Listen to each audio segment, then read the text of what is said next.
যুবক, তুমি কেন কবুল পড়ে বিয়ে পড়ো? আমার তো বুঝে আসে না। বাবা, আপনি কেন আপনার ছেলেকে কবুল পড়িয়ে বিয়ে দিচ্ছেন? আমার বুঝে আসে না। ভাই, আপনি কেন আপনার মেয়েকে কবুল পড়িয়ে বিয়ে দিচ্ছেন? আমার বুঝে আসে না। আপনার মেয়ে হলুদ কাপড় পরে, মাথার মধ্যে খোপা দেয়, 3 জনে এসে দুধ খাওয়ায়, 4 জনে কোলে নিয়ে নেয়, 6 জনে গান বাজায়, 10 জনে এসে হলুদ মাখে। শুধু বুঝি মৌলবি দিয়ে কবুল পড়ালে বুঝি মুসলিমের বিয়ে হয়?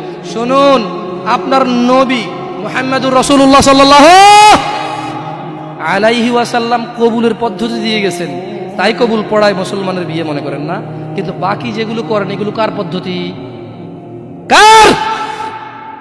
মিথ্যা কথা বলবেন না। হুজুর ডেকে খুতবা পড়ে কবুল পড়ে বিয়ে কার পদ্ধতি? আল্লাহর নবীর। এই গান কার পদ্ধতি? কেন করতেছেন? ওটা তো আপনার বিয়ের অংশ। বিয়ে না হলে তো বাজাতেন না। বিয়েকে কেন্দ্র করে যেমন কবুল বলছেন, বিয়েকে কেন্দ্র করেই তো গানটা বাজাচ্ছেন। কয়জন নবীর উম্মত আপনি? আপনার নবীর নাম কি? আই এম আস্কিং ইউ, আপনার নবীর নাম কি? আমার নবীর নাম মুহাম্মদ রাসূলুল্লাহ সাল্লাল্লাহু আলাইহি ওয়াসাল্লাম। Who is the messenger of Allah for you? আপনার জন্য আল্লাহর নবী কে? কোন নবীর সুন্নত পালন করলেন গান বাজিয়ে? আপনার জন্য আমার বিল্ডিংটা ভেঙে পড়বে, বলে রাখি ছাড়বো না।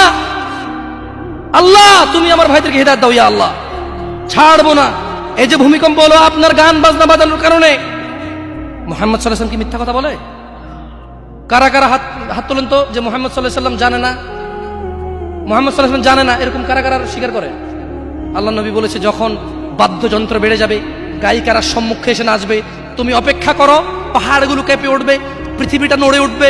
জালজালা ইযা জুলজিলাতিল আরদু জিলজালাহা, যখন পৃথিবী প্রবল কম্পনে প্রকম্পিত হবে। ওয়া খরাজাতিল আরদু আসকালাহা, যখন এই মাটি তার ভিতরে যা আছে একদম লাথি মেরে বের করে দেবে, লাশ হোক আর যাই হোক, মাটি বলবে যে বের হো, বের হো আমার থেকে, বের হো, আমি তোর আর কাউকে রাখবো না। ওয়াকাল আল ইনসান, মানুষ বলবে মালাহা মালাহা, পৃথিবীটা কি হলো, এই মাটির কি হলো? কেন সে কবরগুলো লাশগুলো বের করে দিচ্ছে? কেন সে স্বর্ণ মতি হীরা মানিক্য বের করে দিচ্ছে? মালাহা, এর কি হলো? কেন পাহাড় নড়ে উঠছে? কেন পাহাড় ভেঙে চূর্ণ বিচূর্ণ হয়ে যাচ্ছে? মানুষ বলবে মালাহা, পৃথিবীর কি হলো? বিআন্না রাব্বাকা আওহালাহা, পৃথিবী এটা করবে। বিআন্না রাব্বাক, কারণ তোমার প্রতিপালক আওহালাহা, পৃথিবীকে আদেশ করেছে। আপনি গান শোনেন, আমি শুনি না। আপনি গান বাজান, আমি বাজাই না। যখন চিটাগং নড়ে উঠলো ভূমিকম্পে, আপনার বাড়ির সাথে আমার বাড়িটাও নড়ছে। বন্ধ করেন এই জুলুম আমাদের উপর। আল্লাহর দিকে তাকিয়ে বন্ধ করেন, আল্লাহর দিকে তাকিয়ে বন্ধ করেন। আপনার বাড়িটা যদি ভেঙে ফেলার ইচ্ছা, বুলডোজারে ভেঙে ফেলেন, কেউ ধরবে? কেউ জিজ্ঞেস করবে আপনাকে? আপনি গান বাজনা শুনে এভাবে পৃথিবীতে বিপর্যয় নিয়ে আসতেছেন।